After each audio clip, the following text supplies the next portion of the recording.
This is part 2 of the series Circles, and in this part we're continuing work on examples using the tangent line to the circle theorem. In this example we have a circle and we're told that point C is a point of tangency. So this is a point of tangency. Find the radius of circle R.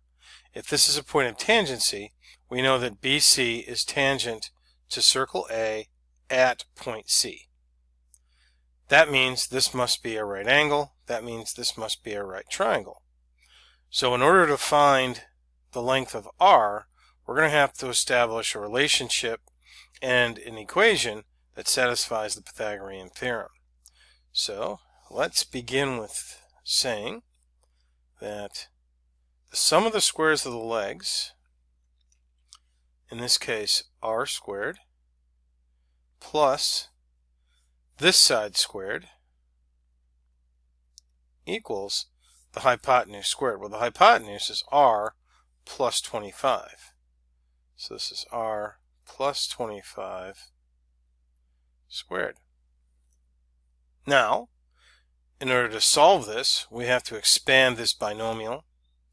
So we have R squared plus 40 squared equals, it's this squared plus this times 2, 50R, plus this squared. Okay. Now, we can see that we have R squareds on both sides of the equal sign, so that's going to disappear. So these two cancel out, and we have 40 squared equals 50R plus 625. We're going to go ahead and subtract 625. 40 squared minus 625 equals 50R. And then divide both sides by 50. So 40 squared minus 625 divided by 50 equals R, which gives us R equals 19.25. So not a difficult problem, just a little bit of algebra involved here. But the important point to note is that this had to be a right angle because it said that C was a point of tangency. If this is tangent to the circle, then it's perpendicular to the radius at that point of tangency. All right, let's work one more example. Now this example uses the external tangent congruence theorem. These are given to us as point of tangencies, S and Q. That means SR and QR are tangent to circle P at their respective points of tangency. That means that this segment and this segment, these two tangent segments, have to be congruent. So to solve this, we need to set 5x minus 3 equal to 2x plus 12. Solving for x, we have 3x minus 3 equals 12. 3x equals 15. X equals 5. They're not asking for x, we're asking for QR. So QR is this segment. Doesn't really matter which one we find because they're both going to be congruent. 5 times 5 minus 3 equals 25 minus 3, 22. So these two theorems are fairly straightforward. The problems can get a little convoluted, but just pay attention, shouldn't be a big issue. Let's move on to the next topic. Now we switch our attention to arcs in circles. And we're going to have several new definitions, so hopefully you'll start taking these down now. We have arc of a circle. An arc of a circle is simply a portion of the circumference of a circle. So it's a set of points between two endpoints that are on the circle. And an arc is labeled with the two endpoints that are on the circle with a curved arc over the top. So this is red, arc CD. We have arc AED or arc AB or arc ABC or arc AC.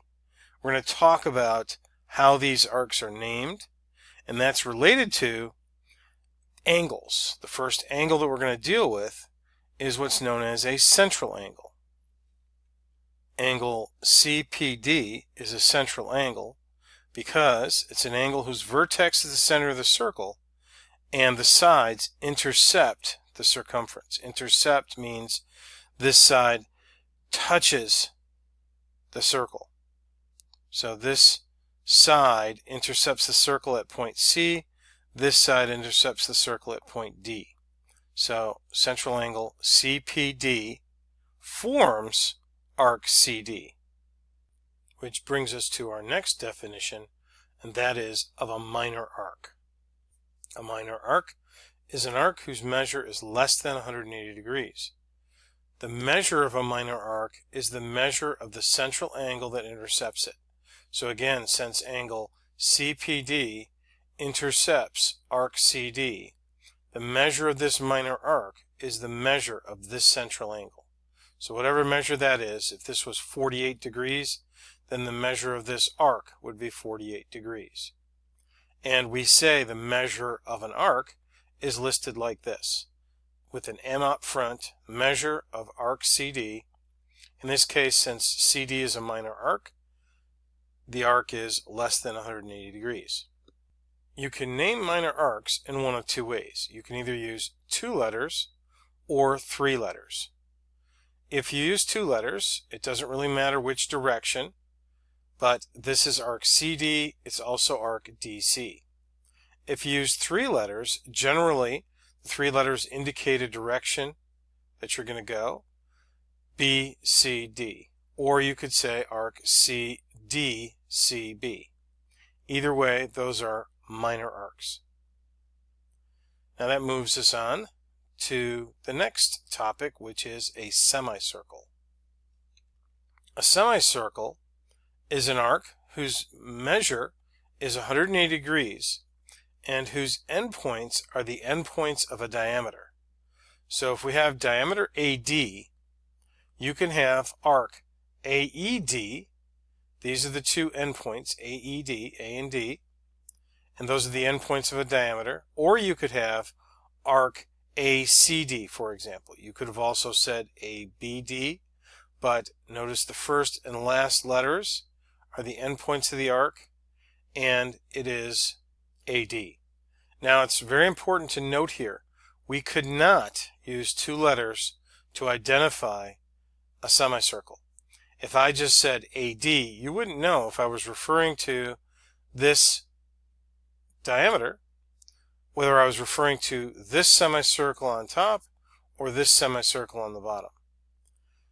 All semicircles must be labeled with 3 letters. You have to use 3 letters. This is also going to include the next category of arcs, which is the major arc. But in this case, we would say AED is a semicircle, ABD or ACD or DCA or DBA. The important thing, the 2 endpoints are the first and last letters of the name. Now that moves us on to major arc. A major arc is an arc whose measure is greater than 180 but less than 360. The measure of a major arc is 360 minus the measure of its corresponding minor arc. For example, if we have arc BAD, notice the direction is indicated by the 3 letters. I could say BAD or DAB. In either case, again, the endpoints are the first and last letters. And notice, since this major arc includes a semicircle, this arc must be greater than 180 degrees. Same thing with arc AEC. The measure of arc AEC is greater than 180 degrees. So arc AEC. Clearly, you can see that you're not going in the other direction. The order of the letters indicates the direction of your travel. So AEC or CEA. Those are major arcs. And if you take a look at arc AEC, the measure of this arc is going to be 360 minus the measure of arc AC. So this arc taken away from 360 gives you this arc. That's how you measure a major arc. This brings us to the next topic, which is a closely related topic called the arc addition postulate. In order to discuss the arc addition postulate, I have to introduce a new term, and that's called adjacent arcs. Adjacent arcs are simply arcs that share exactly one endpoint. So arc AB and BC are adjacent arcs because they share endpoint B. Likewise, BC and CA are adjacent arcs because they share endpoint C, and CA is adjacent to AB because they share endpoint A. The arc addition postulate says the measure of an arc formed by two adjacent arcs is the sum of the measures of the two adjacent arcs. So in this case, arc ABC is equal to the measure of arc AB plus the measure of arc BC. So the measure of the central angle of AB plus the measure of the central angle of BC would give you these two arcs, which together gives us the entire arc. So let's use the arc addition postulate in a problem. Now, in problems like this, the easiest way to solve these is just to find all the missing pieces and then go ahead and answer your questions. And it makes life a lot easier. So let's analyze this. We have here a diameter, PR, which means arc PSR has to be equal to 180 degrees. If the measure of this central angle is 124, then that means the measure of arc PS is 124.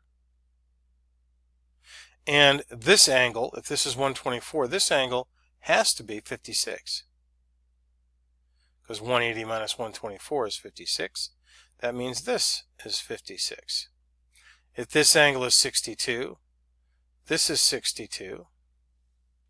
And if this angle is 62, this has to be 180 minus 62, which is 118. So that makes this arc 118. So you can see the measure of the central angle equals the measure of the intercepted arc in all cases. Now let's go ahead and answer our questions here. We're asked for QRS. QRS is simply 62 plus 56, which interestingly enough is 118. Second one, PSR. Well, PSR, we'd already said it has endpoints as a diameter, therefore it must be a semicircle, so this one has to be 180 degrees, because the measure of a semicircle is 180. RS, we already found that, 56. And PQ. PQ, 118. So as you can see, the easiest way to solve these problems is to work out everything you have and then answer your questions instead of trying to locate each specific one, because the questions may be asked out of order and that could cause some confusion. So just analyze the picture, find out all the information you can, and then go ahead and answer your questions. All right, that completes this section. In the next part, we'll move on to the next topic, which is congruent circles.